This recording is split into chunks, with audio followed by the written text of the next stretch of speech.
Magandang araw po sa ating lahat. Nagbabalik muli si Galidotic para sa ating tutorial about sa electronics.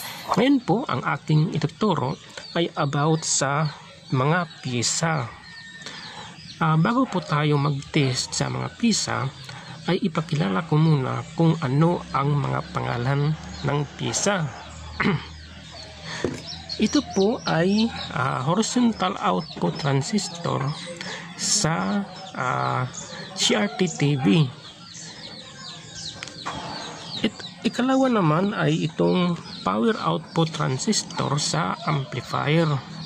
Makikita natin sa Sakura, Concert at iba pa. Tapos itong horizontal output transistor din, si 5296 ito number.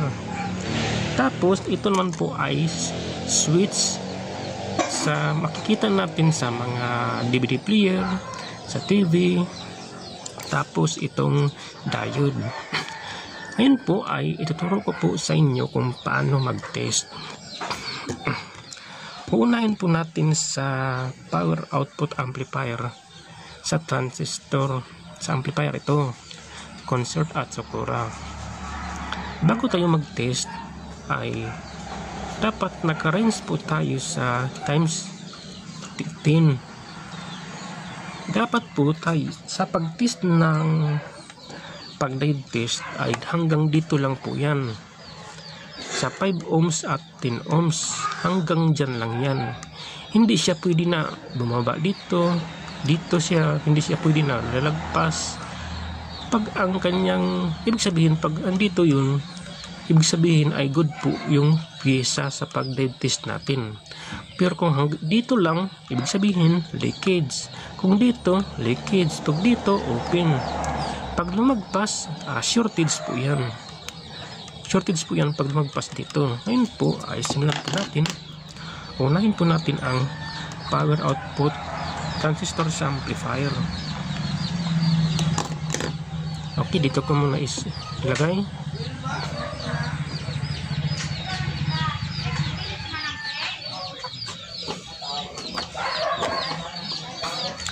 Hanapin po muna natin ang kanyang base emitter collector. Naka-steady po ang kanyang test probe sa negative.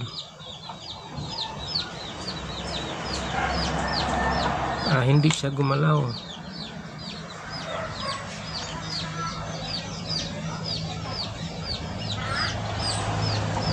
Gumalaw siya. Yan po, ibig sabihin hanggang 5 lang yan.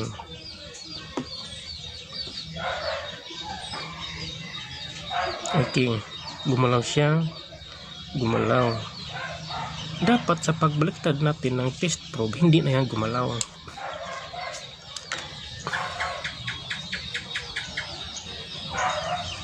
Ibig sabihin po yan ay good. Yung kanina, sa paggalaw nito, ang ating hinahanap ang kanyang base collector emitter.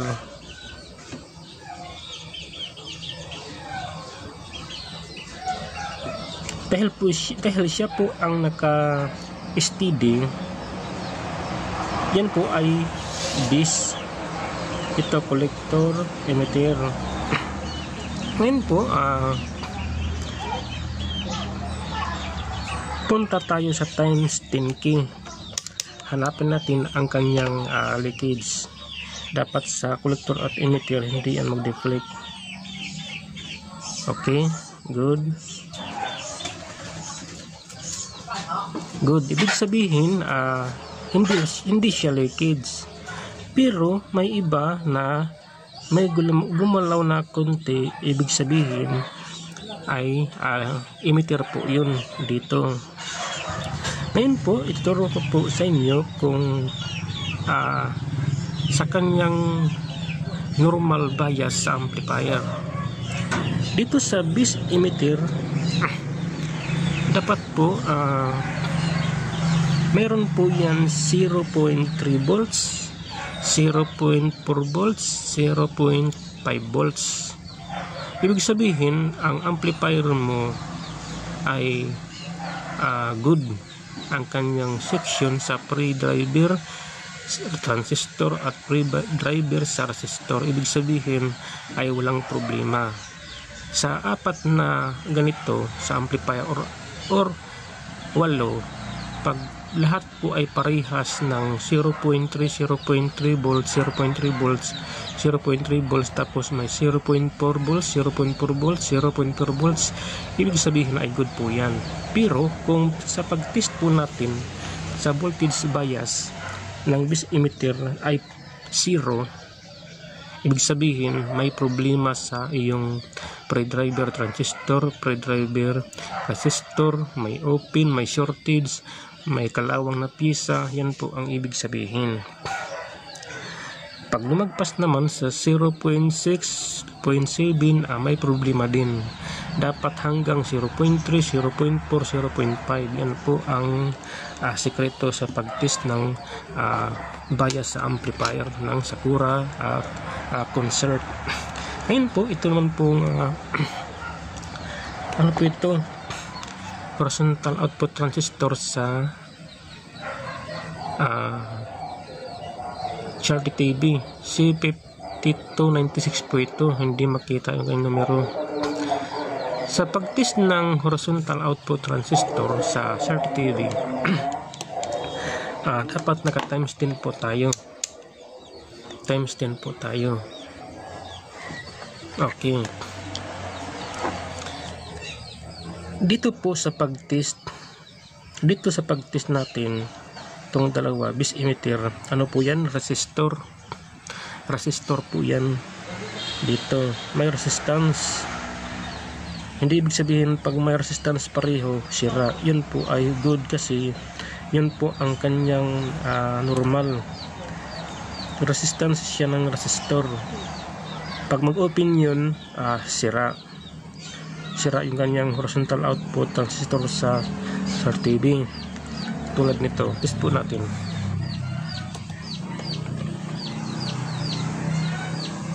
Gumalaw. Pag baliktad din natin, gumalaw din yan. Normal lang yan. Ibig sabihin ay good. Tapos diode test naman tayo sa gitna. Sa gitna naman na tayo. Gumalaw. Pag baliktad natin, hindi dapat yan gumalaw. Okay, baliktad natin. Ibig sabihin good, baliktad natin. Dapat okay, good. Hindi mag-deflect. Baliktad po natin. Mag-deflect po yan. Ibig sabihin ay good ang inyong horizontal output transistor. Ngayon po ay ito naman ang diode ang i-test natin. Diode naman ang ating i-test.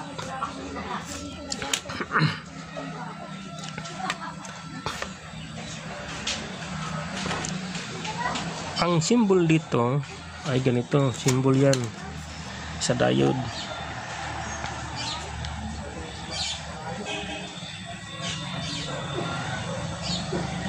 Ito po ay anode, ito po ay cathode, negative at positive.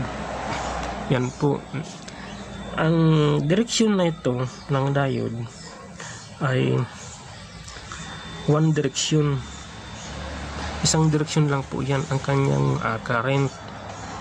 AC to DC, AC alternating current, tapos mag-direct current DC.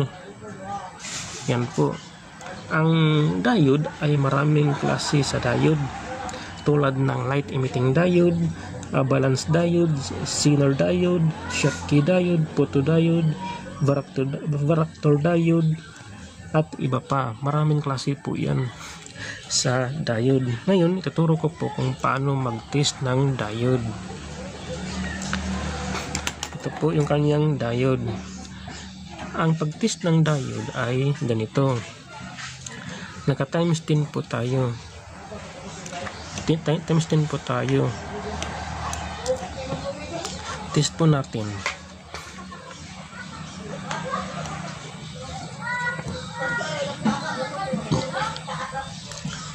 Yan po ay diode test.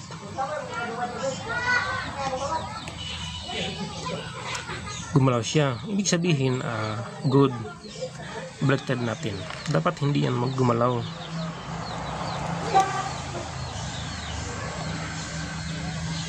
Dapat hindi yan gumalaw. Good, ibig sabihin ay okay yan, good. Ang pagtest ng diode ay hanggang dito lang yan, dito lang po yan, tulad sa transistor. Pag pumunta dito, dalawa ang kanyang deflect, ibig sabihin shortage. Pag dito yun, leakage. Pag dito, walang galaw, open. Ngayon po ay dito naman po tayo sa switch. Sa switch po ito, ituturo ko po sa inyo kung paano mag-test. Dapat alam po natin sa pag-test, ito po ay sa switch sa DVD player or CRT TV.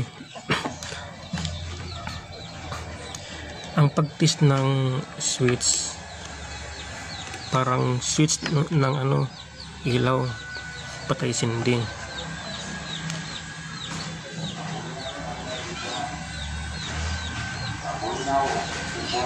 Pasensya na hindi malinis ang kamay ko. Kasi sa pag ikaw nag-repair technician, madumi talaga yung kamay. Hindi gumalaw kasi hindi ko pinindot.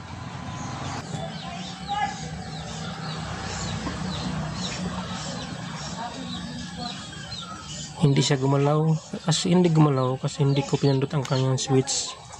Pag pindutin ko yan, mag-switch yan. Ngayon ay pindutin ko.